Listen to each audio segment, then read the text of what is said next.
daren kañum kadi nde lowre men dalen o kile mo waɗuɗen ɗo ho kile ko honto fewni ko ɗum woni lerdi bila sayi ka tawata wi'en ko joddi kuuɗe on ɗum wonɗen e wadde hande ɓe gandi hitande kala nden ɗe lanna ɓe nayi in année fini o yimɓe ɓen yiltitoto ɓe tintoɓe nda koko mon e wadde ɗo noon hande hadi mi waɗino sifa mon kañum kadi 2020 kawdo ka élection ji ɗillan mi waɗu noon bilan ɗon miɗo anditi nden ñande mi heɓuno 12 000 personnes onnoɓe landarde lay 12 000 guluuji 11 wonnoɓe arde ɓe miɗo anditi mi yewti mi holli mettu ɓernde am moƴƴa mi waɗi toye kañum kadi bilan ngo après taw kun ɗon o fewno ka CNRD am ɗo wadde o bilan ɗo hande taw ɗo mi faala yon heɗitorolam moƴƴa tentoɗollam moƴƴa ñande goo mi landino e minni ko nun sen jon hakkille marɓe ɗo andi ko nun jabano on tuma en ala yiltitade mi faala noon hande yo marɗo hakkilo e jon hakkil kin jentoran hande kin hakkil muɗum e yo eɗen andi ngo cippira ɗo no monno wowlirde nane noon faatiɓe ɓen ala ko wawanɗe mayde ɗum ɗon ko fatalité wiye kono hande kam mi ari mi jooɗi ɗo komi wonduɗo e welo e sun mi adorata o welo ngo simi ara noon e sunon kon nun o welo komi wondi e koko tawata kon en fof en yi ko feƴƴi kon Sénégal ɗo Dakar nden nodditande nde frappe on noddi mojobere nde tawata en fof piɗen andi ko fuɗɗiɗen nde ko 2021 ɗo sogguɗen nde soggirɗen nde doy lansoyɗen fimayre on lannitagol nde hitande 2020 hande ɗo noon nde heeɓi nde yaaji nde heeɓi yeeso ɓay hari ara nun en ala nde yiw geece yaltiti e mayre mi weltano ɗo fotano équipe France on mi weltano kañum kadi équipe Suisse on mi weltano kañum kadi équipe Sénégal sabu ko ɗi équipe ji tati ɗo ɓuuri jonnidirde juuɗe fi on ɗum mi woni e serkitude fiɓe France e ɓe Suisse mi ara noon ɓe Sénégal ko par ce que ñande ase en waɗuno kadi nodditande nde tawata nden ɗon ko France nde waɗi nde tawata France nooti watti ɗon kañum kadi ɓe Suisse ɓen ɓe iwi ka ɓe iwi ari ɓe tawda même si on yii ko tawata kon lutoro woporo waɗuno ɗon kono ko woni kon tigi en wawno wadde ñalla hande mi ala yiltitade ɗo détail ji ko honɗum wonno ko feƴƴuno ton en ala yawde ɗum en ala nadde ɗum fiyota yewte mi faala tun no yon ande en heɓuno duwa en ɓe iwnoɓe Suisse ɓe tawata ko yaltunoɓe lagine gibi tan seykutu ɓe ari ɓe tawa ngal mottodiral France wonande noon anduɗo en entre Suisse et France surtout kamɓe canton mo ɓe woni mum on mi sikki ko canton de Valais mi sikki canton woɗɗuɗo seeɗa ɗo ara mi yewtali ko tawata kon miɗo andi ɓe yiɗata yewte fi mum mbuuɗi ko ɓe neldi équipe France on e ko tawno kon kañum kadi fewno nodditano Lyon ɓe seenino kañum kadi on ɓay tum mi jonnaka taw permission ande tum ɓeɗo ko wakkiliɓe wakkilori ɓandu maɓɓe ɓe wakkilori sala maɓɓe on ɓe wakkilori kañum kadi feere maɓɓe ɓeɗo hiɓe timmini tati noon ko innete kon mi précisa noon ɓeɗo ko yaltunoɓe lagine jibi tan sekutu ɓe tawata kamɓe ɓe reeni ko CNRD woni e wadde ɗo kon ko woni ɓe andintinde ko konko sekutu rewa kamɓe noon hiɓe andi koko wiyete kon soppa wiliti no andi bone kin konko tawno ɓe yaltuno ɓe dartaki sikkugol maɓɓe on tuma joni noon hande ɗo ɓe yi corfum kaɓe wawa wurtude ko waɗuno kon kamɓe ɓe wakkili ɓe yimmi ɓe dari par ce que hiɓe andi ko on ɗum woni bone accitugol ɓeɗo e hoore hara duwa en mi weltanike on fota mi wawali humpodirde e moɗon taw mi hendike numéro moɗon on mi ɗaɓɓiti on ka télégramme kono mi wawali o mi ɗaɓɓiti on email mi wawali o yiide mi ɗaɓɓiti on signal mi wawali kono haray fellite ando koko waɗɗon ɗo e ɗi sadakaji ɗi ittuɗon fi yongo cippira ɗo yongo hewtu ka faala ɗen ɗon sabu ɗum ɗo haysi on tigui no seyti ma hino suni wawata accitude ngo miɗo weltani on mi torike kadi jama on ɗo fof yo waɗan ɓeɗo duwa ngala wolde inde maɓɓe hande ngala kadi wowlde balle ɗe ɓe woni e wadde ɗen kono ande tun hiɗen mari sifa ɓe jambaruji tawɗino no hettani cippiro ngon hino wakkilani kañum kadi siwi ɗon kañum kadi no mi wiri noon weltano wontirɓe sengo Sénégal ɓe sabu en yii kañum kadi ɓeɗo ko waɗi ɗo noon weltano équipe kañum frappe on taw immoɗon kañum kadi weltano iwnoɓe ka iwi woɓɓe iwi ka janani takko Sénégal on noon woɓɓe iwi kañum kadi ka région ji immi ari tawa woɓɓe maɓɓe tahi no habbinome yiide wi ko ɗum wonno ko falano ɗen ko ɗum wonno kañum kadi ko eɓɓa kono mi wiri noon mi yetaki en taw ko on ɗum woni ko feƴƴi France mi wowlanta en kañum kadi ko on ɗum wonno ko eɓɓano Paris ko on ɗum wonno ko eɓɓano ka Dakar hande ɗo ko bilan wonɗen e waɗi mi yiltitota ko e ɗin ɗon taw honɗum e honɗum waɗi haɗi mi wawa yaade mi tawde e mo ɗum ɗon hande wotta en watta yila e mum mi faala noon yon senduto moƴƴa nde yewtere nde moni e wadde jentito ɗon nde kadi moƴƴa sabu hande koko wonɗen e yaade ɗo kon fof na ramlimi to kono ɓurɗi ɗin e mum kono mi yetorno en noon tigui ko noon kañum kadi fi min nono en 31 décembre hewta 1er janvier naata nangue nge immoro kange wowiri ɗon nge yangue waloroyo kañum kadi ka wowiri ya felan ɗo oɗo mi watamo ƴettude o wonɗo e noddude ɗo mi wawi kuppugol appel makko on anda si ɗon nandela est ce que ɗon nandela ni moƴƴa ka moni e yewtude ɗo kon est ce que appel ni no natude ɗo mo tawata est ce que ɗon nandela han joni chapeau à eux bonsoir monsieur e appel naati ɗo joni mi anda si on appel ɗon bonnitali ko moni e yewtude ɗo kon est ce que no nanade yayi fay ɓe andine lan Mamadou Wuri Ba inni hino nanade o koye buuba so inino nanade ok no mi wiri noon e weltanike notinoɓe en Sénégal tawnoɓe woɓɓe hino habbino mi waway no yiibo ɗum wonno ko eɓɓuno ɗen kon ko ɗum mi falno on juher kono wawali laatade sabande ma goɗɗi tawata no mi wiri en noon en yiltotoyde ko feƴƴi kon pari yewto en kañum kadi kon ɗum wonno ko feƴƴi Dakar ɗum ɗo ko lowre nden kono nde waaliri noon gesa man kono mba walori noon ko ɗum ɗo taw mi falano waɗa joni noon aren ɗo e piijindan ko tawata ɗo mi faala fuɗɗorade taw i affaire o Aliou Ba mo tawata Aliou Ba janggo wonay yontere non faɗɗi janggo wonay yontere jour pour jour sen hammiri ka balɗe jeeɗi janggo wonay balɗe jeeɗiɗi jibi Aliou Ba président modèle nanga naɓa joƴƴina e kaso jawaji on waɗi simi anditiri ko alkam simmali taw ko par ce que miɗo anditi mi arno mi waɗi ɗo vidéo mi noddi on fof min mi wakkile janggo kala ko wiyete activité économique walle darne leydi malheureusement yimɓeɓe waɗi ko fa ko suno an gonni ko muusendi andeni kono no waɗi si ɗum ɗo no suninimmi no muusi ko par ce que ngo cippiro ngo wonɗen e waɗude ƴoccori naati e ma angal nunɗal e angal laaɓotiral naati on nani Mamady Doumbouya yewtere nde o waɗi ɗo nden e yi kadi ɗi photo ji ɗiɗi ɗi waɗɗe leydi kono mi waɗiri ɗi mbodoji makko ɗo ko par ce que déjà débat on fuɗɗike yawde e terrain innugol ngol wonde may mo ronkiti kof innugol ngol hoore makko ino wuyndi ko ɗum ɗo débat woni e waɗa woɓɓe mi nani no waɗa débat ji wewgol ngol discours makko on himo faljude ka yewtugol o waɗi ɗum ɗo e ɗum ɗo ko ɗum ɗo wona yewtede fi mum mais jamais l'essentiel malheureux Mamady Doumbouya e ɗum sikka ittugol makko o kofune makko mo tawata mo andi ko o ɓurmo labane yaltitina yeeso makko ɗo ni haray no waywa sulaade ma no waywa gongo ɗum sikka o ngala équipe de communication ɗon sikka si tawi hara koko tawno o yaltitiɗo e mo andi ɗum ɗo bonnanayno ɗum sikka o ala ɓen wawoɓe mo fembude yeeso ngo moƴƴa waɗanamo maquillage moƴƴa si o ara o yewta sikka ɗum o yeggiti fewndo kañum kadi dépôt carburant on sumuno o yeggiti on tuma kadi ko arno jooɗi ɗon kon tawi mo waywa finuɗo jooɗi ko discours de cri mais discours mo tawata kañum kadi jama on ina yo ndaaru ko wowli ko yo ndaarumo kanko commanta ɗum ɗon feƴƴe ɗiyal ngal kañum kadi bugano ɗen ngal yewten fi ngal ɗon e ngala yewtude fi janggo ko 1er janvier hande ko 31 décembre yalte koye débat oye musidɓe si Mamady Doumbouya o yehi o memoye caɓalo ha o boni o ari o jooɗike o yewti ça change quoi si Mamady Doumbouya hino woni froissé ngulamu no sonjimo no teddi e makko ça change quoi janggo ko hombo yimmoto ka julle janggo ko hombo si fini wonata ka jullere mum ko min ko a wonɗo moye critiqueude ɗo ka wonɗo e koye détat woye meske woye ɗo wonɗo e wiide o yaali no ronkitiri o yaali no ɓeeɓiri o yaali no waɗirnini ko le ronkituɗo ɗo ko ɓeeɓuɗo ɗo ko jooɗi ka julle an taw ɗon a ronkita a ɓeeɓa honto wonɗa hande an taw ɗon koko woni feƴƴude kon fof lagine fewɗo Aliou Ba no soka e hoore ko tawata ko toon Alaji Sellu no raɗa ko tawata ko toon Sidia Touré no raɗa ko tawata ko toon Kasori en hino e kaso Billo Ba hino e kaso Marwa hino e kaso ɓeeɗo fop soñjaji muɗum tawa an ko jooɗiɗa da fede ɓay tum mi fuɗɗike townude toon live an on watake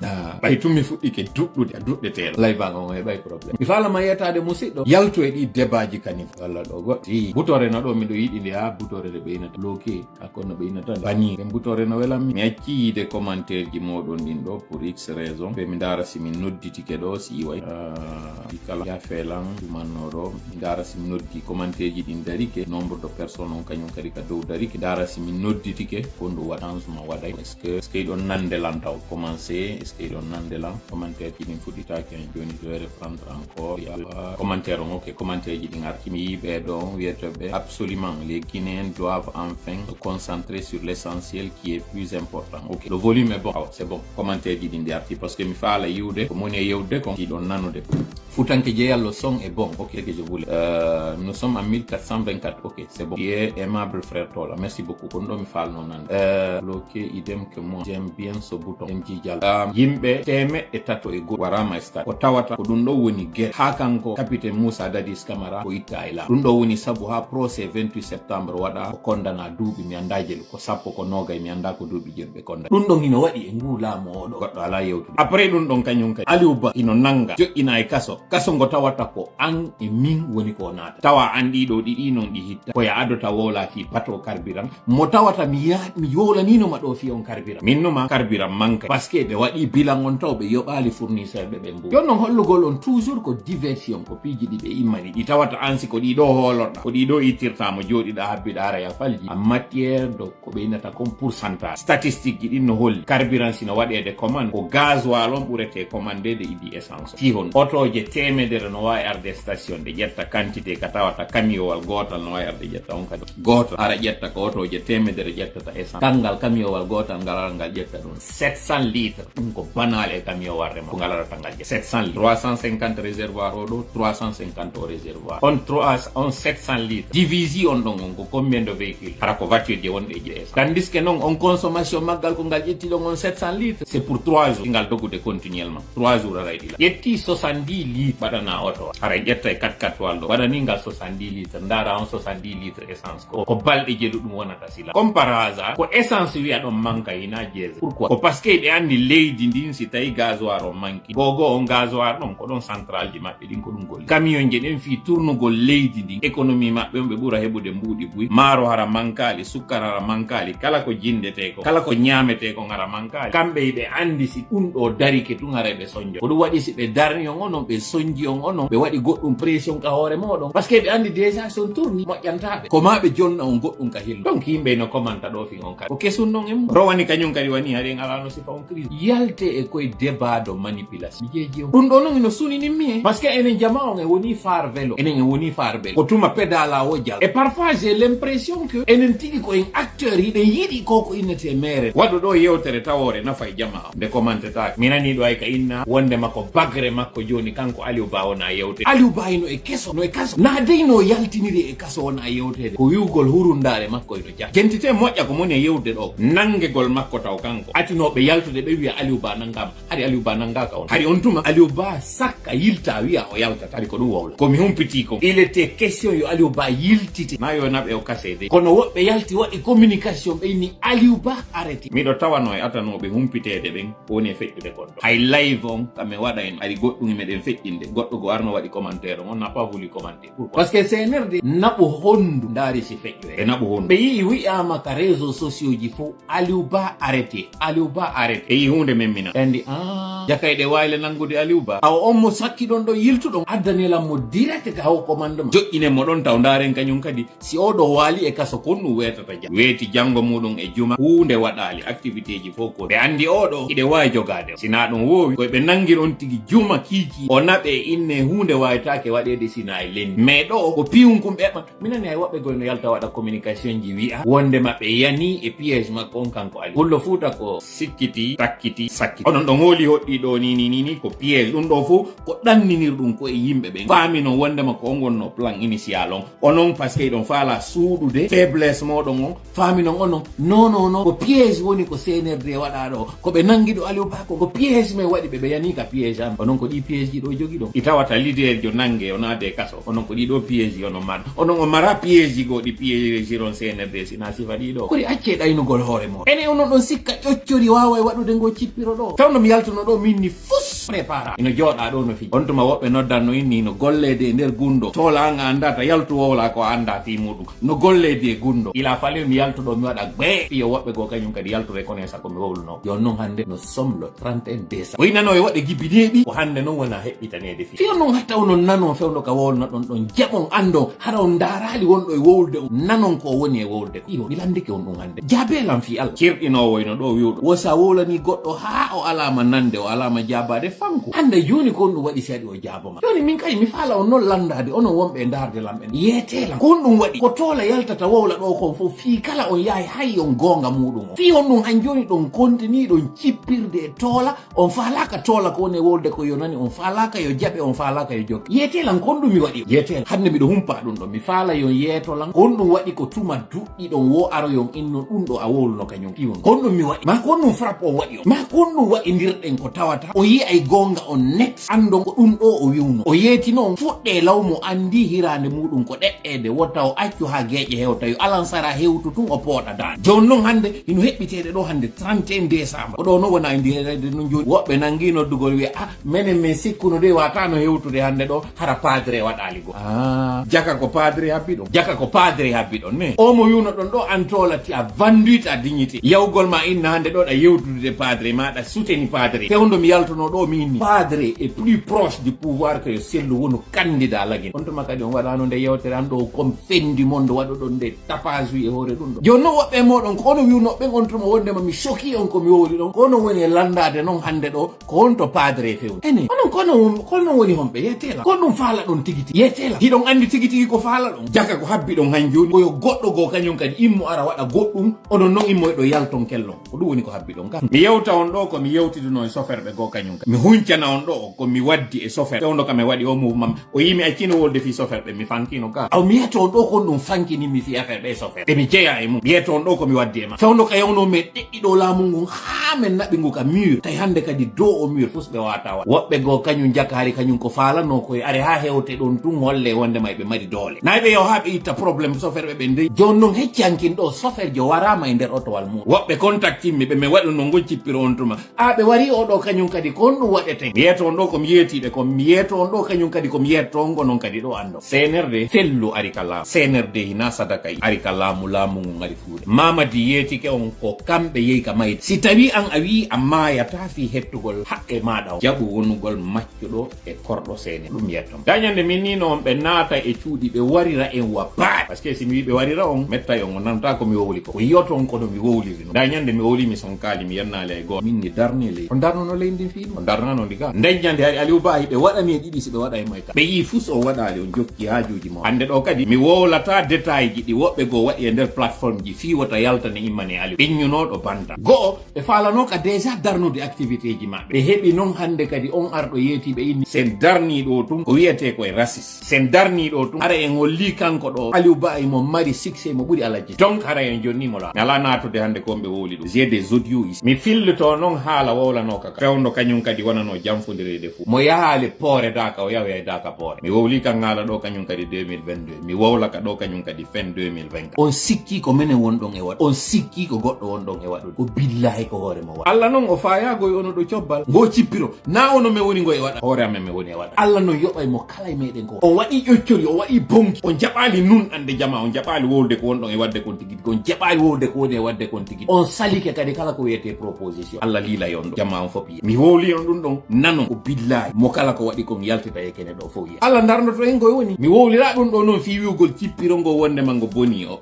yentelam moƴƴa taw ngawji ko moni e wolde ko bila wonɗen e waɗude ɗon andi ko wiyete bilan yew ka lattani yiida e docteur jo inna goɗɗo no muusude lan kon ɗum o inna e ma o inna waɗen bilan de santé si wama noon bilan de santé ko kala ka tawata eno muusude makko ko ya wowlu o innama yaw waɗa examen de sel yaw waɗa examen de sang yaw waɗa examen d'urine on examen ji taw wonɗen e wadde ɗo fof tawa ha gayni yiyon nawnare nde so yiyon nawnare nden so on tuma noon en fo ɗon kañum kadi yiyen noon lekki wiyen ko ɗum ɗo woni lekki donc taw hawju fesiɗa hawji maɗa mono komi wolta ko mi yetike ma yaltuka nder lay par ce que mi yettatoma woni nawnaje ɗe joguiɗen ɗen tigui nana woni ko a sofe woni ko a njula woni ko a fonctionné woni ko a remowo woni ko a citoyen jo no wonɗa wo ko wonɗa ko momma wolande ɗo ko kenti to moƴƴana tintoɗa yiya hoore ma ko moni e wowlu ɗi baraji fop waɗa kalaw e ɗi péage ji ɗi ɓe waɗi ɗo fof e o soñdiaji ko joguiɗa ɗo kon fof an o sofe kon no tawirta immojo ma tawete e nder otowa o cukke laɓi wasi ko wonɗo e frontiére hoore an tawa han joni ɗa waɗani e ɗiɗi on ɗum hanuɗa waɗa yetolan an ko an woni hombo yetolan kon ɗum e gildi ɓerde marɗa yetolan kon ɗum e wonki woni an ka jogui o suka wiyeteɗo ɗo munjiro waraɗo iɗa sikka ko fofere makko warimo kaɗa sikka ko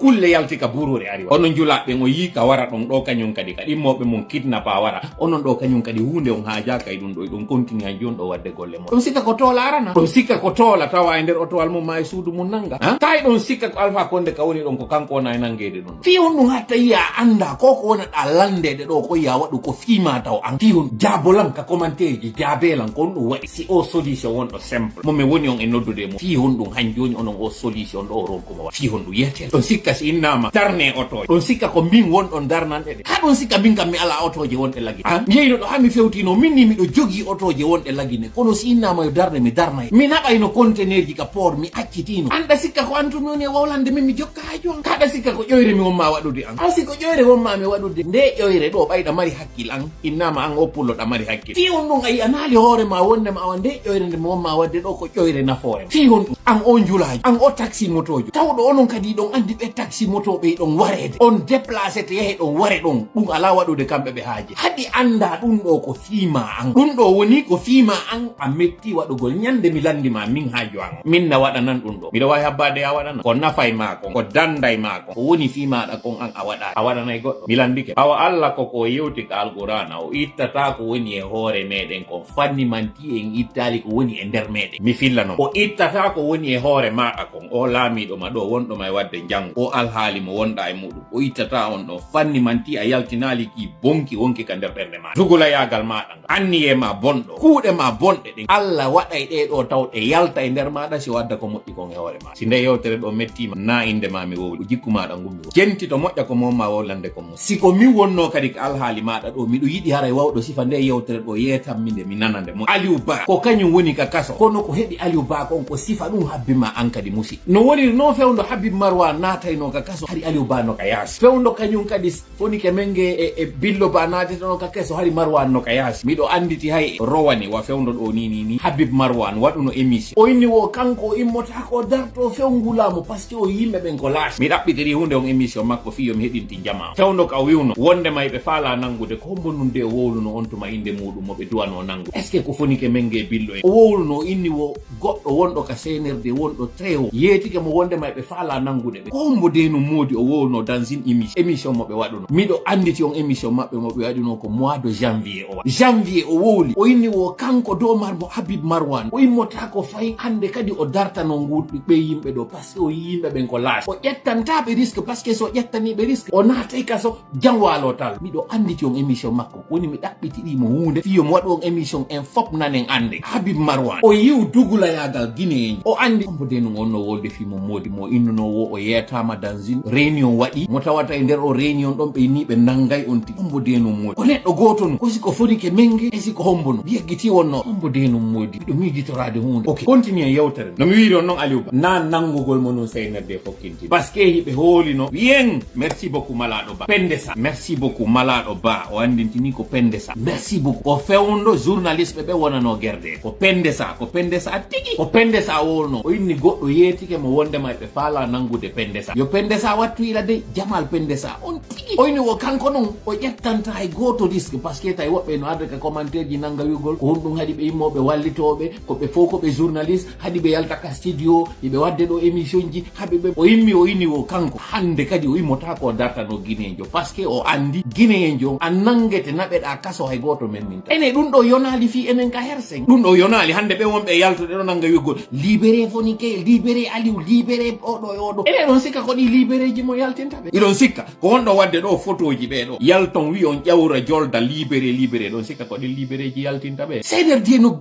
no andi en ha seli fowti hiɓe andi en ha seli fowti fop no jooɗi e ɓawa téléphone mum minen mi woni ka jananiri meɗe wowlde onon kadi o woni ka nder suudu kadi o wowlude kombo hande kadi waɗata mais wowla min dénonce kombo agisa yetel awa e hino ɗo ko fokkitani kon Aliou Ba ko tawata eno fokkitanma senerde ko faala ko hollugol ɓe leader ɓe ɗo fo o yiiɓe ɓe wonɗon pirande ɗo o yino ɓe wayi meɗe wawi on nangude naada on e kaso jawwalo tallo kono noon andi joni ko on suba si on yaltiɗo tawi ko ɓe wonɗon cippirande déjà ɓe waɗanaymo ɗo condamnation no gasa par sur ma ɓe innamo ko contrôle judiciaire risque mo jogi on taw déjà taw mi jonna on ɗo mi waɗana on ɗo taw pose iɗen andi ko janvier ɗo ɓe inni woɓe waɗay résultat ji évaluation ɓe jonnaɓe ko hani waɗugo si ɓe waɗa si woni janvier ɗo ɓe suspandi no ɗon andi ari parti ji go ɓe inni ɗiyo ɗi waɗo à jour to tawa e majji parti makanera o wiya ɗo comme par hasard parti makko on innoyte il est à jour hande kadi fus o bon comme par hasard par contre RPG parti makko kanko modèle UFD IFR goɗɗi e ɗi parti ji ɗo saabu ko tawi kon ɓe landike départ makko kanko Alpha Condé ɓe waɗay ɗi parti ji ɗo dis mi fillito moƴƴana non ko mone wolde ko IFDG RPG IFR modèle kala ɗin parti ji wiɗi ala reconnaissude CNRD à partir du 1er janvier kamɓe kadi e nder o mois de janvier on ɗo ɓe dissolvay ɗi parti ji ɗo no ɓe dissolviri noon FNDS mi wowla kañum kadi nano mi fillito ɗi parti ɗi tawata hino tawa e o déclaration wiwɗo à partir du 1er janvier ɓe reconnaissata CNRD o en tant que organe tawɗo eno laami e dissolvay ɗi parti ji ɗo jawwalo tallo ɓay tum ɓe yi Aliou Ba nangama nadama kaso hunde o waɗa sellu suudu mum liɓama o yaltinama hande ɗo mo exil hunde waɗali ɓe andi hande kadi ko waɗa e hoore moɗon kon foppe ɗi parti ji ɗo fof ɓe waɗa au meilleur des cas yadora wiwgol ɗi waɗama suspendi on andi ko en observation ɗi waɗa ɓenna ɓe waɗama en suspendi ko wollanno mettude wonɓe waɗude négociation ji ɗi wonɓe yewtidede ɓen hiɓe andi pasa ko ɗum ɗo ɓe ronde ɓe accu hay noon ha devant les faits hara gayni waɗude ɓe yaltoya noon ɓe inna ko ɗum ɗo mi waɗi c'est injuste woni eni o jama on immo fiyon ɗum onon immotako law fiyon ɗum onon on ñoranto ka mutoto fiyon ɗum toujours ko toola yaltata ɗo wowla ko jooɗi ɗon kon e hoore muɗum yeddon kañum kadi deppita ɗon immi noon hay woɓɓe ka immo fenna mo tuma noon waɗo e jooɗo ɗon noon hande kadi noon e reconnaissugol wiyon ko ɗum ɗo toola wowla awa teddungal mo o billahi wallahi tallahi si en immanaki CNR laamu Sékou ɓuri maggoyno arde o Sékou Touré koko wodano o salani jama ɓeɗo noon koko wodunoɓe ari ɓe jaɓi ɓe heddi ɓe jooɗi e hoore muɗum ɓe ñi goto men miita neɗɗo ɗo wo mi waɗamo ko enen her sali enen mawɓe meɗen enen en hulali ɓiɓɓe meɗen ko honɗum yetotoɗoɓe ɓe 21 siècle 2024 jooɗoɗen ɗo fuƴale cuute dakkali dawaɗi ara jooɗo waɗa en ko ne wadde do e modi den hani hersugo gilngi berne no hani wonugol e mede min mi sikkayno ko cerno mo no mi woy wolayno e di livre ji mako mi nanayno be wolane fi Sékou Touré minna exagération no mum jaka bungi no wahi wonde au 21e siècle 2024 internet no wodi téléphone no wodi moyen de communication ji fo no wodi média ji no woni libéralisé tawa ko do CNRD arata hulbina en jo'ina en wada en nge yita jo'ina lamu kadara e hore men alkada e modi den hani hersugol mi fala kalmade moddanon ko mon yewde mi fala ay jalugo parce que si mi monike ko mi fala ko yon nanu on nanata Aliou Ba naade kaso ngo tawata en fopiide reeni ko tooñ hiden andi o do kanyum kadi ngo kaso do ina debbo o violi ka nder quartier o naba e kaso nam nagge ma mbewa o wujji o naada e kaso na gere wadi e nder boîte de nuit Aliou Ba nanga naba kaso hina goddum wujja o ari o ƴetti ma o nan na raful wada Aliou Ba nanga Aliou Ba ko parce que immike wolanibe konko tawata o wowlo inde men en fop kadi kellan dem mo en fop ciobuden moy dun o fewti religieux be o inni koko jodi don do don fanki do wadde do dum helta e hore mo imme wowlo gonga o yeti en fi o projet simando inni koko wondon e wolde do ko fenan dum do fopi den andi ko gonga Aliou Ba ale talle o celle o cialle o jette o nade kas an e min jodone taw ko wondo extérieur susata wowlo mi deli wiete do jangolo no ari fempi e plateau télé woli ko wodo gon sago an hara nun ko mi yenno nun ara nun haram do andira no yenno hara mi arayno do mi nata mi jirgita o do mojja kono malheureusement mi natino ka réseau ji do mi andirama nedi innama modi anta yenno kono sa nani hoyre jakayno foti ko tuma tawi dawadi sifa di do o fewndo innano synergie des médias fi au changement de constitution le même délit adi jodi wi Alpha Condé kanyum himo souteni konko wonno c'est dire no wodi wobbe toujours ils sont du mauvais côté de l'histoire jangolo o do non konno o do wata fewtude biddo mum beygu mum inno mo wobbe goyno wodi foti harabe wuppan mi nanayno dum ino wole mabbe mi nanayno ina wobbe go fondi harabe wuppan ko dum woni hara seke fausse couche waduno e hore ma en intellectuel le plus grand tort que Sékou Touré nous a fait ce n'est pas le fait de diviser la Guinée en 4 régions parlant chacune une langue différente ce n'est pas ça le plus grand tort de Sékou Touré le mal qu'il a fait à la Guinée ce n'est pas le fait d'avoir déchiré le tissu social et d'avoir stigmatisé une ethnie ce n'est pas que ça le plus grand mal le plus grand tort que Sékou Touré a fait à la Guinée ce n'est pas le fait d'avoir fait un slogan que des enfants répétaient chaque matin à l'école comme quoi à bas le racisme peul à bas les fantoches qui sont Léopold Sédar Senghor et Houphouët-Boigny ce n'est pas ça le plus grand mal que Sékou Touré a fait à la Guinée ce n'est pas ça le plus grand mal ce n'est pas le fait qu'il est venu il a détruit les structures sociales contrairement à ses pères de la souris comme le Sénégal comme la Côte d'Ivoire comme même la Sierra Leone parce que là c'était le système anglo-saxon ça ce n'était pas le plus grand mal que Sékou Touré a fait le plus grand mal la plus grande destruction que Sékou Touré a fait à la Guinée c'est le fait d'avoir tué son élite l'élite c'est ça le plus grand tort le plus grand mal que Sékou Touré a laissé à la Guinée il a tué l'élite par complexe par jalousie et par méchanceté il a préféré que l'élite soit sous la tombe sous la terre plutôt que cette élite émerge ceux qui sont restés qui ont agi par instinct de survie il les a tués mentalement il les a rendus des niais il a fait d'eux des morts vivants sinon comment comprendre qu'un intellectuel qui est allé à l'école qui a appris des valeurs morales parfois religieuses qui se permet de tricher et de tromper son peuple d'aller à l'encontre de ses convictions c'est parce que Sékou Touré par violence il a rendu le citoyen guinéen un peuple qui recule lorsqu'il voit que sa vie est menacée voilà le plus grand tort voilà la plus grande destruction de il a rendu la société immorale il a détruit les valeurs humaines un Guinéen peut voir son proche en train de se faire massacrer en train de se faire maltraiter en train de subir l'injustice mais puisque lui il veut survivre il veut vivre il veut échapper il préfère se taire ça c'est le mal de Sékou Touré soit tu faisais ce qu'il dit ou il t'emprisonne ou il te tue ceux qui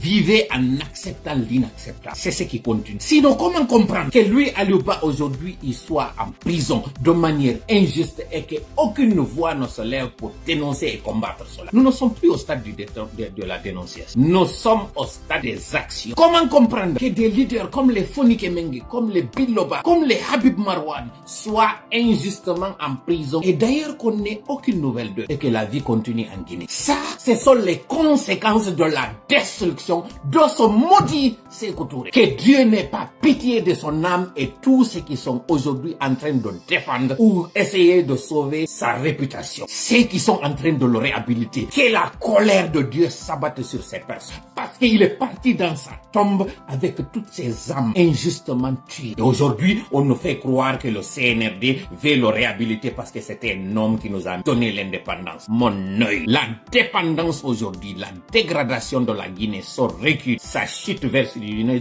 c'est lui le maudit Sékou Touré. Et tous ceux qui sont ses acolytes, et tous ceux qui sont aujourd'hui sont en train de le réhabiliter. Que la colère divine s'abatte sur vous, que la destruction soit sur vous. Maudit que vous êtes. Sincèrement, je perds mon latin. Je n'arrive pas à contrôler combien de fois je suis déçu. Regardez aujourd'hui, de manière injuste. Vous pensez que c'est la communauté internationale qui viendra nous aider? Elle voit. Regardez la ressemblance entre le Congo et la Guinée. Deux pays qui ont eu le même cheminement. Mobutu Sese Seko, il a trahi Lumumba. Il l'a fait assassiner de la manière la plus violente, sans scrupule. Regardez ce qui se passe aujourd'hui dans le Congo. Regardez la déstabilisation de ce grand pays qui aujourd'hui ne brille que par la danse et la chanson, qui se fait malmener par le petit Rwanda à côté. Vous pensez que ce karma, il va nous laisser? Vous pensez que c'est que le Congo aujourd'hui, malgré sa superficie énorme, malgré sa démographie, malgré ses ressources du sol et du sous-sol, malgré son élite, malheureusement c'est une fausse élite, comme celle de Sékou Touré, qui est dans l'âme des morts vivants, des compléments d'effectifs. Vous pensez que le Congo va s'en sortir? Non, le Congo ne verra pas du tout le bonheur. Tant qu'ils n'ont pas réhabilité ceux qui ont été injustement tués, c'est la même situation de la Guinée. Au lieu de condamner ce que les premiers ont fait, écoutez le discours de Mamadi. Écoutons encore la tromperie dans laquelle il veut nous embobiner. Il veut encore nous rouler dans la farine. Écoutez ce qu'il disait au mois de mars 2022. Ça, c'est frais encore. Au lieu de faire un lien entre sa fourberie d'aujourd'hui, entre son mensonge d'aujourd'hui, entre ses contre-vérités d'aujourd'hui, et ce qu'il avait dit il y a quelque temps, vous êtes là en train de commenter un chapeau qui est à droite, un chapeau qui est à gauche, une tête qui n'est pas bien rasée, des cheveux crapus, vous êtes en train... Parce que vous êtes toujours dans des débats de caniveau. Écoutez. Ce pays a subi une brutalité. Les plaies sont là, béantes. Il est temps qu'on les nettoie. Écoutez, hein, pour vous dire qu'il fait exprès. Écoutez, l'ingrat fait toujours exprès. Il vous fait le diagnostic du mal guinéen. Il vous fait l'autopsie du mal guinéen. Mais c'est lui aujourd'hui qui fait pire. Ça, c'était au mois de mars 2022. Écoutez son discours. Je voudrais que vous écoutiez ce discours-là, que vous fassiez maintenant un lien entre ce qu'il a craché aujourd'hui, ces vomissures qu'il a faites aujourd'hui. J'essaie vraiment d'être poli. J'essaie de me contenir. J'essaie de garder mon sang-froid. Mais face à l'injustice, il y a un volcan en moi que je ne peux pas contenir, malheureusement. Parce que je ne peux pas comprendre qu'une population de plus de 12 millions d'habitants, avec tout ce que nous avons, que nous nous taisions face à un groupe de 15 personnes qui sont en train de nous rouler dans la farine, comme si nous n'étions pas allés à l'école, comme si nous n'avions pas des valeurs morales. C'est-à-dire, on peut ne pas être intellectuel. Mais l'homme par nature, nous sommes nés et nous avons ce côté humain de pouvoir distinguer le bien du mal. C'est ce qui nous différencie des animaux. Nous avons ce que nous appelons le sens commun. Nous avons aussi ce que nous appelons la guidée. Malgré tout ça, on dit que la Guinée est un pays religieux. Même s'il est laïque, nous sommes quand même des croyants à 95%. Les animistes, c'est peut-être 3%. Donc, si ce n'est pas par la Bible, on peut être guidé par le Coran et vice-versa. Écoutez ce que Mamadi disait en 2020. Qu'on y apporte les pansements pour qu'on guérisse. Évidemment, les cicatrices resteront. Elles seront les témoins de nos folies passées, pour que ceci ne se répète plus, et plus jamais. Mais elles seront surtout l'expression la plus nette de nos pardons respectifs. Pour la patrie, nous devons tous consentir des sacrifices, et c'est à ce prix que nous irons de l'avant. Comme je l'ai dit à l'occasion de mon adresse à la nation le 31 décembre 2021, ma détermination pour servir notre nation est totale et je ne reculerai pas. Un de mes combats à la tête de notre pays est d'offrir à ses prochains dirigeants une nation rassemblée. Quelqu'un qui veut offrir aux prochains dirigeants de la Guinée une nation rassemblée. Faites-moi le bilan de toutes les victimes depuis que le CNRD est venu. Dites-moi aujourd'hui, quelles sont les personnes, quelles sont les ethnies aujourd'hui qui sont rassemblées. Les blindés qui sont allés au foot pour aller intimider. Qu'est-ce qui explique cela? Cette tuerie de masse à Zérékon, qu'est-ce qui explique cela? Ce procès du 28 septembre où on n'a pas fait venir Moussa Keita, on n'a pas fait venir Sékou Konaté. Vous parlez d'unité nationale, vous parlez d'union entre les Guinéens. C'est la même chose que Sékou Touré faisait. À bas le racisme peur. C'est pas ce qu'il disait. Un président qui doit réunir tous les peuples, toutes les ethnies, toute la nation, qui se permet lui-même d'être l'artisan d'une stigmatisation contre une ethnie, qui n'a pas choisi d'être celle qu'elle est. Que la colère de Dieu s'abatte encore sur toi, Sékou Touré, et tous ceux qui sont en train de te réhabiliter. Que la colère divine, qu'elle s'abatte sur toi et tous ceux qui sont en train de te soutenir. Que l'enfer le plus ardent, le brasier le plus chaud qui soit ta demeure. Parce que tu as laissé ce qui est en train aujourd'hui de ronger tout ce peuple. De par ta méchanceté, j'essaie de trouver l'expression qui colle parce que méchant ce n'est même pas le terme. Par ta cruauté, par ta sadicité, par ta...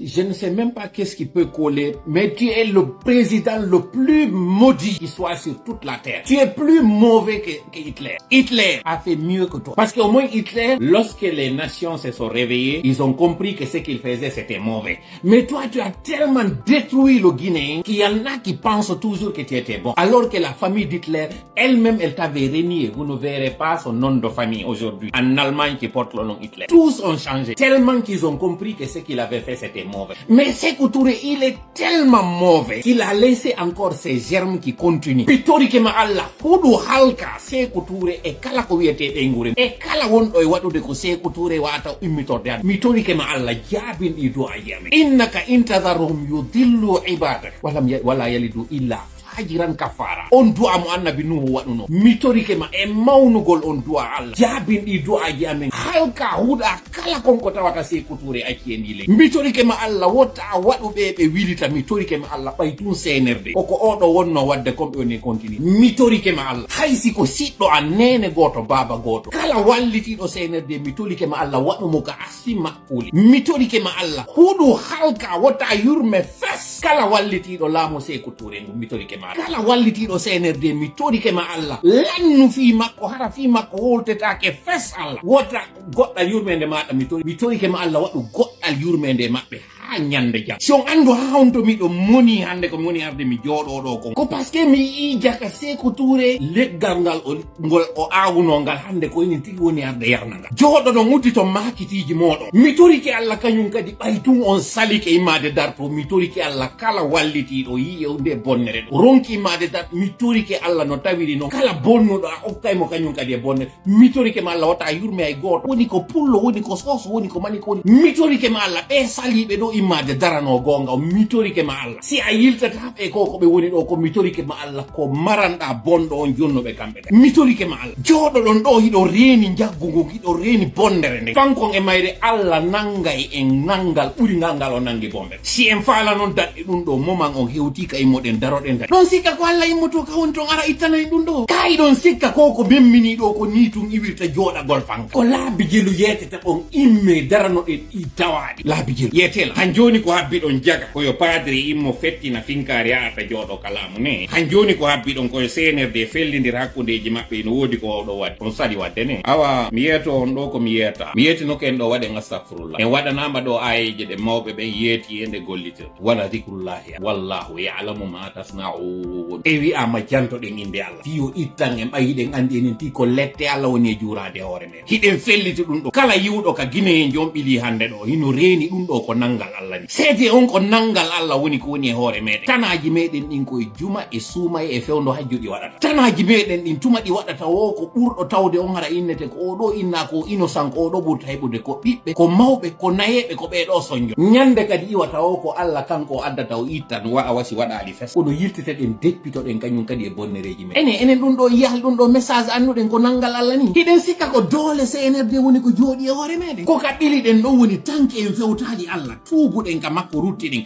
accuɗen bonkiji meɗen ɗin ko billahi ɗen faala ko Amérique arta sutenayi en hettotaka ka wonɗen mi wowlana en ɗum ɗo kañum kadi nanon mo par ce que en sali wowlugol gonga en sali waɗugol gonga hiɗen wakkili yanugol e wonɗo ko woni e wadde ko moƴƴi kon saloɗen immagol yanano e wonɗo wadde ko boni ko ɗon sikka Allah jalana en e ɗum o siforaka jalugol kono ɗon sikka o weltanto en e ɗum ɗon sikka ɗum oɗon sekku ɗum Allah holletake ƴoyre o holletake kadi bonki si on faala ye yaltu e ko wonɗen ɗo kon on immoto on noon konno immorto jooɗe ka cuuɗi moɗon o taw yaltu nane on ko wi'a ɗon ɗo konko fiino da'iro wona ɗon e wi'ede senerde gayni lahude gayniron mi yetta on ɗo piiji tati konko inete kon guerre économique on ɗon ɗum waɗi mi ƴettana en ɗo exemple ji tati centelam moƴƴa ko moni e wolde ɗo par ce que du'aji ɗi woni e wadde ɗin fop mawɓe joƴƴina ɓen ka pale itta ɓen fuuta o fiyo ɓe ɗannin ɓerɗe moɗon ɗen hara ɗe immota ko fes coofe babbi ɗin golla e moɗon hara ko waɗa ɗon wo fuson ɗumanta e fii kadi wota e nantodir fes e ko honɗum kadi ɓe woni e waɗude du'aji maɓɓe ɗin fop ɗi ɓe woni e wadde ɗen par ce que minata ko Allah ɓe woni e torade ɗin du'aji ɗi ɓe woni e wadde jalanji maɓɓe ɗin fof ko fiyo taw wonɗo mo wowlande ko woni kañum kon on iwtirta ɓawa makko on nanata on jaɓata annabi nuhu ɓay hewti ka innete yimɓe ɓen ɓe soñjike ɓe jibike kon ɗon soñjiɓe ɓe ari ɓe tawima inni wallo ndiyan accisa men tampi jiidi amen kali min ala heɓude ay hunde mbuuɗi amen landi kon ɗum o wiwno baɗa husbillahi mina cheytan rajim qultu stahfiru rabbakum innahu kana ghaffara insine tuubo ruttoɗon ka joomi moɗon sabu kanko ko yafotoɗo so waɗi ɗum ɗon piw gotum ko waɗɗon ɗo ɗum piw gotum Allah addanay on piiji tati go'o yursili samaa alaykum midrara o addanay on toɓo ngon ngo toɓo addana on ɗo ko tawata ndiyan ɗan ɗan arira no newri ɗan arira kañum kadi no sukki tawa soñjata o retene noon kum parti on kun tawata ɓay tun non on waɗano kun ɗon kun ari ko contraire makko aroy so addi ɗum ɗon on wa yumdidukum bi amwalin wa banina o addana on jawdi o jonna on ɓiɓɓe ɗum ɗon kañum kadi ɓay ɓe jaɓali o yiway kañum kadi contraire muɗum wa yaj'al lakum jannatin wa yaj'al lakum anhara o waɗana on calluɗi o waɗana on kañum kadi guese piw gotum kum ɓe waɗi ɗum piw gotum ɗo addani ɓe ɗiɗo tatino probléme ji maɓɓe ɗiɗo tatino hiɓe marnoɗi solution goto comprimére wotere itti ɗum ɗo fof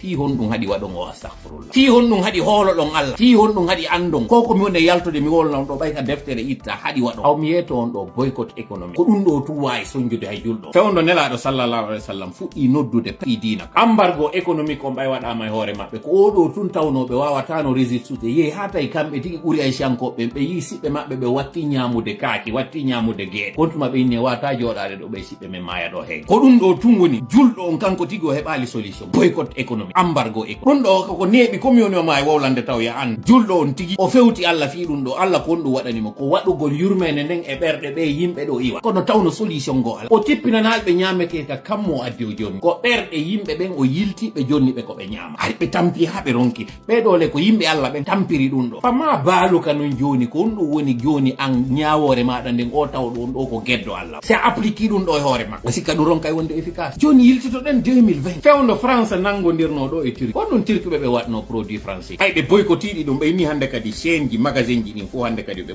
boycotto produit ji français ko ɗum Macron waɗno Macron yahano jeeji mo invitano mo ka makko par ce que o tawi on guere ɗo yeytake makko fewu kala yawɗo e makko perde ɗum ɗo koko wanno kon 2022 ɗo ay Poutine attaque Ukraine fewno fof habbino e wiye ko riposte avion je immorto joni États-Unis avion je immorto ɗo joni France immorto ɗo e ɗon ɓay ɓe waɗi réunion ji maɓɓe ɗin kamɓe G20 on kon ɗum ɓe wiwno ɓe inni ɗe waɗandemo embargo ji ɗe waɗandemo sanction ɗin sanction ji hande konto ɗi yaltiti kanko taw ɓe yahanalimo goy ka leydi makko han joni ɓe wawalimo taw kono alliéɓe makko ɓen ɓe wonno protégé de Iran Syrie e ɗum honno e Liban e Yemen e kala ɓeɗo ndaare hande ɗo fewn ɗo konno ɓeɗo tawi ɓeɗo fop hande no tappirede ɗo ɗe reeni ɗo ni hande ɗo ko ɓe woni e warude miskinɓe sengo Palestine ɗo tawa goto susta memmina pourquoi par ce que kofunoy koye no jogui jawdi aduna on foof memmini ɗo eɓe ardinandemo ka jawdi ɗo e kala ɗum ɗo wiyete aw joni ko 2022 joni accemi yewtaen ɗo 2024 ɗo ni ko woni e waɗude Trump o wiyama ko eli gibi novembre 4 novembre n'est ce pas o ƴettaltallamo ko 20 janvier o warata o jooɗo ka julle kono déjà o gaynine ude États-Unis o gaynine ude Canada o ne'i Mexique o ne'i européen ɓe o ne'i hay chinois ɓen hande ɗo ni o ara haltaw kalamu kono ɗum o wi oyni wo o ɓeydana e Canada 25% supplémentaire tarif douanier 25% supplémentaire c'est à dire e hoore taxe ji ɗi ɓe mari ɗo ɗi o ƴetta e 25% o wattana ɓe o koko inete guerre commercial hay goto wata résistude o wi fi on ɗum tant que ɓe réglale frontiére ji ma tant que ɓe sakkake koko wiyete o circulation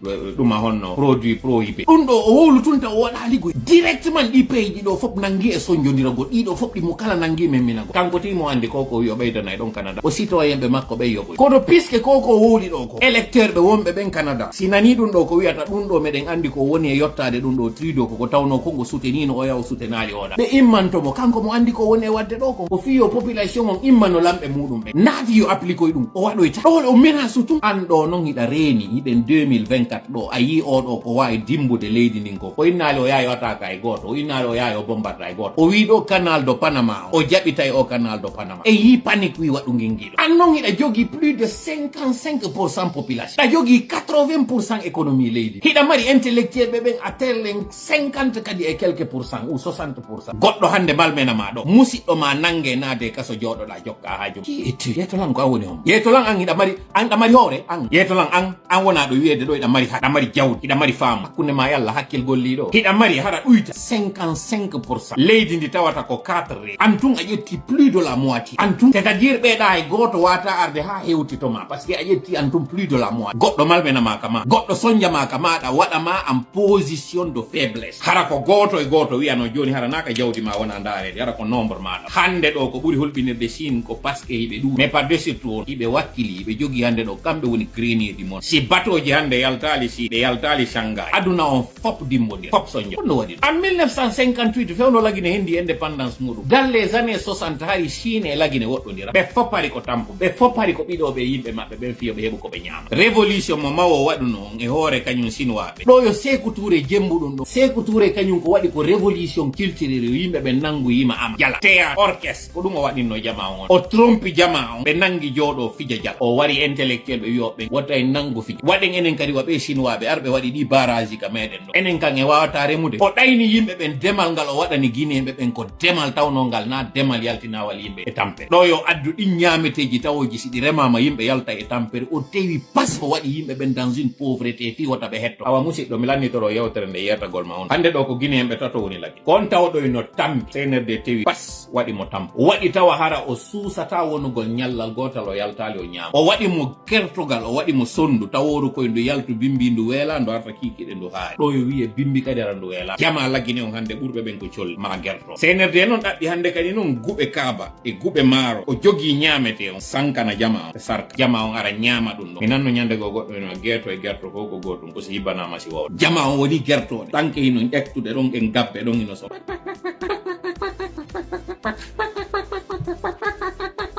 ka weeti fof noɗa ceeti bim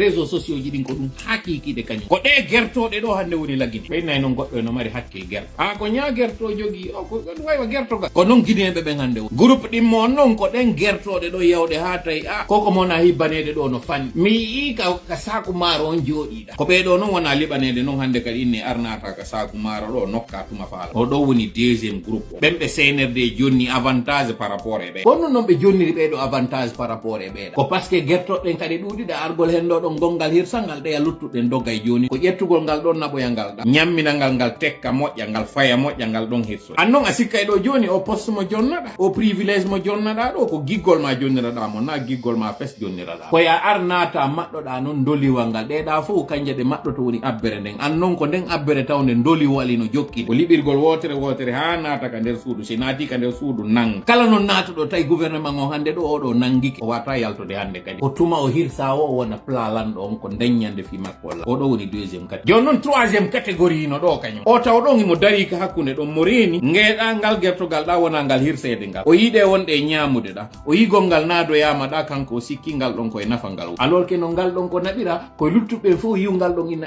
andi jakale sa tawtiɓe a heɓay gueɓal andi jaka sa nantodiriɓe andi jaka a heɓay gueɓal ko ɗum waɗi siɗo yiide hande ɗo ni ɓe nomi blogueur yomi yiw ɗon men inna andi jaka menen kadi simen dartaki men heɓay joni o poste ɗo ɓe ƴettiɓe waɗi valise diplomatique konko ɓe innata comme valise présidentielle e enveloppe ɓe ƴettiɓe naɓani blogueur jogo wonɗo Sénégal yo jama o fof yiwɗon ɗon alors que noon kanko anda ko ɗen gabbe wona hibbede fiyo ɓe ƴetti otoje ɓe jonni almamiɓe kat ɓe ƴetti poste ji ɓe jonni ɓiɓɓe maɓɓe yaltoɗo wowlaniɓe o heɓa gueɓal jama no yiya ɗum ɗo inna andi jakale sa tawtiɓe andi a heɓay ɗum ɗo yeeya ndimu maɗa ngun yeeya muñal maɗa ngal yaha tawtoya alors que noon ko waɗira ɗum ɗon e yiɗo otoje ɗe ɓe distribuyani ɗe yimo e makanaki o yi otoje ɗe ɓe yaltini ɗen ka te ɗo ko fiyo yiw andon jaka ene ko enen woni kalude hoore meɗen par ce que se waɗi ko ɓeeɗa waɗi ko enen kadi en heɓay joni ɗum kon ɗum kalirten hoore meɗen ma alaji kaari tigi jaɓi tawtugol ɓe alaji kaari tigi waɗaniɓe soutien est ce que en faljani darten hoore meɗen ene alaji kaari faljayi almami kaari faljayi hara muse kaari faljayi en maru guite ɓurɗen docteur kaari ka en kelɗo ɓurɗen professeur kaari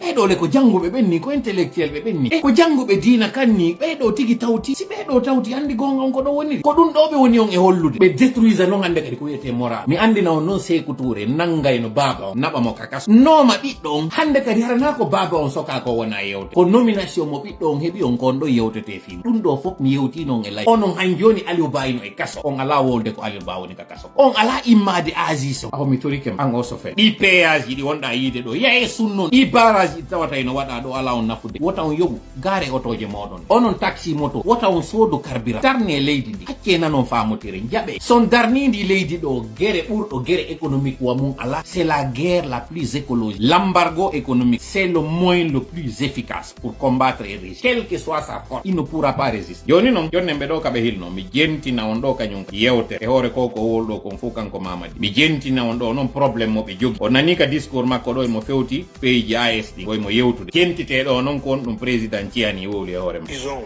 sorti un document qui a été présenté le 23 octobre au président français Macron par le même Jean-Marie Bockel. En quoi consiste la grande trouvaille? Elle consiste, à l'instar des États-Unis, puisque les États-Unis ont un commandement pour l'Afrique, la France également. Ils n'ont d'ailleurs jamais inventé ou créé quoi que ce soit, tant qu'ils n'ont pas triché. La France a également trouvé son commandement pour l'Afrique. Ce commandement pour l'Afrique n'est une autre astuce que le redéploiement des troupes présentes. La base militaire française en Guinée. Supplémentaire. Ils ne parleront pas de ça. Africain. En quoi faisant? Le commandement pour l'Afrique, en plus des bases qui sont au Tchad, en Côte d'Ivoire, au Gabon, au Sénégal, je ne parlerai pas de Djibouti, puisque Djibouti, c'est beaucoup d'autres puissances qui sont là-bas. Les Français vont dire, bon, vous voyez, le Niger ne nous aime pas, ils disent que nous sommes en Djibouti. Donc, je leur fais cadeau de Djibouti. Et pour me concentrer sur ces quatre-là, ces forces-là, on va faire croire aux Africains qu'elles ont été désengagées. Et pour ce faire, ils ont annoncé au Tchad, ils ont 1000 hommes. 1000 hommes, j'ai dit bien 1000 hommes. Or, comme nous le savons, plus de 1300 de leurs 2000 hommes désengagés du Niger sont restés au Tchad. Ceux qui sont partis par la voie routière, c'est nous qui les avons escortés. C'est ça. Ne parlez pas de guerre civile ici. Je vois des commentaires en train de monter. Je serai obligé de les supprimer. Dans un deuxième temps, je serai obligé de bloquer les auteurs. Une guerre civile n'a jamais aidé un pays. Jamais. Une guerre civile, d'ailleurs, ne touche que des innocentes vies. Notre adversaire, c'est un système. Et ce système, il est composé de toutes les ethnies. Malheureusement, il n'y a qu'une seule qui est là-bas, qui est en train de mener leur dans la débandade et dans la chute, dans l'abîme. Ce que nous avons comme adversaire, c'est le CNRD. Le CNRD, c'est une junte militaire. C'est elle qu'il faut combattre. Et nous avons un moyen très efficace de la combattre. Les moyens économiques, le boycott économique. Vous avez vu ce qui s'est passé au Gabon? Le militaire au Gabon, ils ont fait le coup d'État après la Guinée. Mais déjà, ils ont bouclé ce qu'on appelle l'adoption de d'abord le projet de constitution. Ils ont fait le référendum et ils ont déjà adopté leur constitution. Et le monsieur est en train de bien gérer le pays. Tant bien que mal, en tout cas, du regard de l'extérieur. Nous n'allons pas du tout nous attaquer les uns contre les autres. Ça, je ne serai pas ici dans ce live en train de tolérer cela. Non. La guerre civile n'aide jamais. Nous devons survivre à ce système. Personne ne va s'attaquer à une ethnie ici. Non. Ce n'est pas tous les malinqués qui sont en train de faire ce qui est en train de se faire. Les malinqués, même certains d'entre eux sont victimes. Même si, comme à l'image du régime de Sékou Touré, souvent, on a tendance, on voit, à date là, il y a 41 ans de gouvernance. Parmi les 66 années, 41 années sont à l'actif de ressortissants de la Haute-Guinée. Ça, c'est indéniable. Mais est-ce que pour autant nous allons condamner tous les malinqués pour ce résultat? Non. Ce sont aussi des Peuls qui étaient aussi artisans de ce résultat. Parce que des Peuls ont participé. C'était aussi des Soussous qui étaient aussi des acteurs de ce gâchis. C'était aussi des forests. Le premier ministre de Sékou Touré, c'était Lansana Beavogui. Il était de la forêt. Son acolyte, c'était un Saïfoula Diallo. Il était du Fouta. Un de ses conseillers, il était de la Basse. En tout cas, c'est ce qui faisait le brigandage pour eux. C'était un certain Momojo. Momojo, il était de la Basse. Donc, vous voyez, celui de la Haute-Guinée a dû s'adosser sur quelqu'un du Fouta, sur quelqu'un de la Guinée forestière et sur quelqu'un de la Basse. C'est un mauvais chemin que nous empruntons en pensant pensant que nous allons appeler à la guerre civile. Non, nous sommes tous victimes de ce système. Donc c'est tous aussi que nous devons combattre ce système. Maintenant, il y aura des récalcitrants. Il y en a qui sont des manipulés. Pour vous dire que ce n'est pas simplement à mettre à l'actif des malinqués, écoutons ici, parce que je voulais que vous entendiez l'implication de la France à ce qui est en train de se passer, d'où la nécessité aussi de nous attaquer aux intérêts français. Mais écoutez ici, c'est que une femme a dit dans un forum, écoutez ce qu'elle dit ici, écoutez. Gentite do moƴƴa ko pullo woni e wowlol par ce que ɗon sikka ɗo ko manikaɓe woni e soñjude gentite.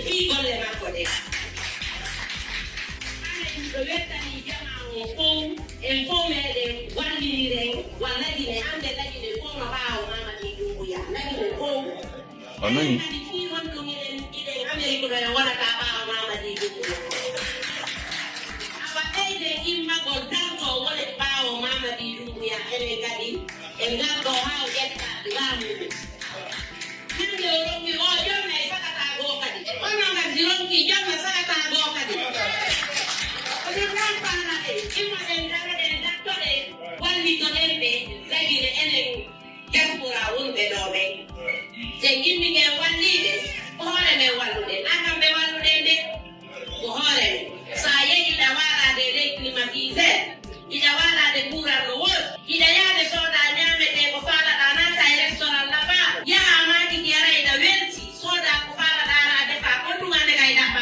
alors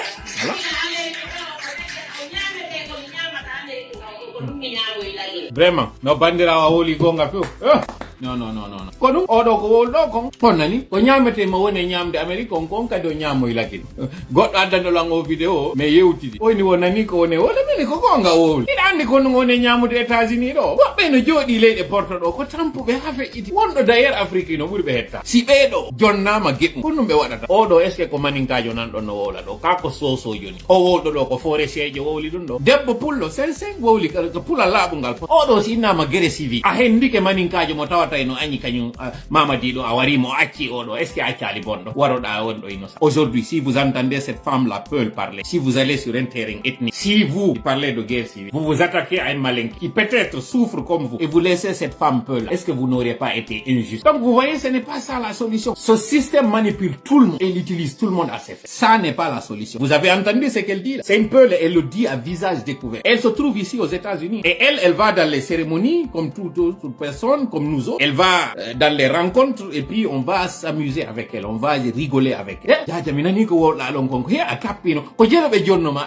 fo sanga fama ni kat wal no abbila miyata ma fi tere ko dum be jonnoma walla min kadi mi tawto ya CNRD on wala metta fi ay seeda an kadi immo wi a vive CNRD hendoto ko falla ko min ni be jonni la andi di rosement sociaux ji wana di darne dim be jonni lan suudu don jaja koko tampude do kon fo be jonni ma suudu be jonni lan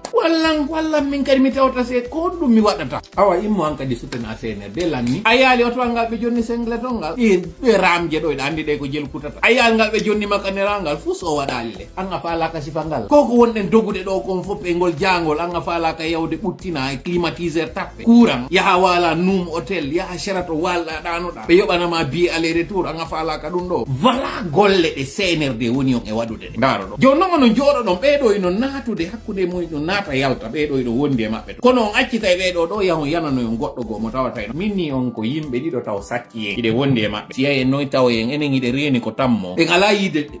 didi on iden acciti leggal ngal ka tinde meden iden darude lojongol ka yitere o debbo wollo dum do o bandirawo do o yali mo rena mo yeso ngo nganda on to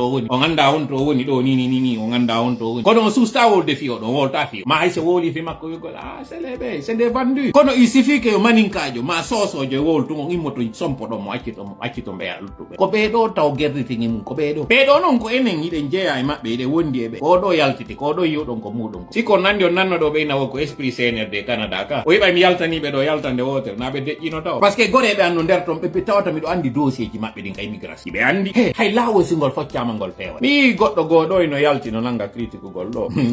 leyru ndumi wadana ndu wendu ƴoppo e alaji selli ko mi wadana ndu leyru o mo yiwdon non ino wole fi mum dans un 4 mètres carré ko mi ngolana fi mum jentite discours am mi waɗi Sénégal par rapport e frappe on ɗo yeeyi jentite ɗon joni noon o kañum ko yaltunoɗo landi kaydigoy noon o wolɗo ɗum o monɗo yiide ɗon ino draga ɗon senerdi ɓen tawɓe ɓen ɗon ino jonnage ɓe gibi ka innanoɗo oya honno e oya artiste jo nanga ɗuma honno o malmenama ka aéroport Sénégal ko ɗum waɗi so minni o wattani yila moƴƴe ɓe utilise e on ɗo ɓe waddidira on e woɓɓe ma kanko waɗno on tuma live Mori Sanda ari récupéré on live makko konko wiyano on tuma ko honno modi ko sul banque e ɓeygu muɗum ɓe malmenama ka aéroport Sénégal hande ɗo nani ko woni e wolde kon ka oɗo noon il suffit tout simple yo gouvernement français on yeete hey oɗo o ari o landike ɗo kay o wi hay mo soñji lagui wota o renouvelle séjour makko on nani il n'a plus de problème mimo wondi e CNRD hande kadi ara lanni so hotino laggine ton o wonno yi ko ɗon noon o andoyde hande kadi ko waɗi ko ɓay tun leydi ndi ndi weeli ɓe wi yomin hootu min waɗoya cippiro ngo walleɓe taw kamɓe ɓe hikkanoɓe yesso ɓe yaɓe préparame min terrain o min nameɗen faala yaade laggine koy min on nani ɗo min namɗo fokkit laggine kamin ni on ɗo yalte yaw waɗon guere min ni on yon immo yaw he hoyre ala hayre ala ƴiƴe ala yiite ala o guere mom inni on yo waɗu ɗo on nani goɗɗo goɗo e plateforme kañum kadi fewno kam yaltuno mi wowli ɗo ko yaltuno waɗi audio ji mi jabaki mo inde makko mi woltami jonnamo valle ko parce que ɓe andi si ɗum ɗo jama on jaɓi o waɗi tum ɓe soñjot kono koye ɓerɓe sowonsina on kano o yi emo jooɗi extérieur to mo moƴƴide buuɗi ka live ji makko o andaka e honto woni mi répéta ten ji makko ɗin fi o gandu kanko on kono nani miɗo yalta mi jaabomo ɗo mbiɗa jogui dossier ji makko kanko kono mi yaltata mi jaabo par ce que miɗo andi ko ratuɗo ko yaltani kon leyɗe porte miɗo andi ko honno kañum kadi o fewndori miɗo andi ko ñawli hay banque makko miɗo andi ko jelo ñawli banque ayi kono mi arata mi yalta mi yalta mi wola ɗiɗo miɗo andi tattede maɓɓe ɗo miɗo andi tampere maɓɓe miɗo andi projet kadi mo naɓuno fewndo alpha miɗo andi ɗin ɗon fof miɗo andi ɗi kono mi aratama ɗum man pre julde so julde mi humpitika ko waɗɗa anin say ko waɗɗa ɗo hande ɗo mi kalmoto mi ala son décret waɗanoɗo a yeggitima ɗo humpodirde joni alpha ko ɓay tun a famini an ko a woni victime komi woni ɗum o ko billa e grand anin say andalan an ko anduɗa ko bobo on ko kan joni on ɗa yiwde ɗo a memi wadere an a waɗatano ko waɗɗa ɗon mi liinitema jigawal e nder oɗi réseau ji sociaux ji annin say koko waɗɗa sike a landotono taw ko hombo woni kumpay kon ko wonɗa yiide no wowla ɗon a landotono moƴƴa jibi kam woni bobo sa falaka moɗ goɗɗum ari wiya ɗum ɗo waɗetaki haray a puusila noon haray a waɗi a sancila noon hande kadi jinna wengi mi liinite mi yettikema wa jigawal je ne marche plus mes mots verbes grand a sudni e ngal pita en taroto e ngal liilo ɗen grand koye ngal no yiyata boyrenedi nden noon andalan kombo woni mi tigiti annin say ko waɗɗa ɗo kon grand mi liirite mi yettikema wa jiga dutawa ɗum ɗo ko tosoki ɗinni komi wolanma ɗo kon taw a wi an a wawi wadde pression hoore an wiya eɗa yaade yewta goɗɗo yewta ne grand lagine faaɗira en enen ɗiɗo e ngal aduna on leydi ndin par ce que hari ko sabu mi accirnoma sabu woɓɓe go ɓay nun jaga anda sabu a sikki a wawila wadde pro a landotono taw seeɗa ko honɗum mi waddano tan alpha si ara non ɗo inna an a wawila waɗan anda wawi mi yewtude an sekke ko ma mi reteno ɗo par ce que si mi retenaki ɗo mi juutina jonloyirndu mi ƴuppoya woɓɓe ɓe mi teddini mi falaka ɗum ɗon mi faala e règle enen ɗiɗo koko réglete mi liɗirte wa jiga wi e ngal gara o yi ay noon joni goɗɗo go toola go ko mo anda seki an a ndalango e moƴƴa a anda ko wonɗa yiide ko wonɗo e addude waɗa ayeje ɗen ɗo gram non ɓay mi yiyatama ko waɗɗa ɗo kon gram mi jiiɓi ko honno mi ɗanora bonna ara nanga no wiugol ko yimɓe ar yewtanmi min ko mi woni bonɗon non gram ça va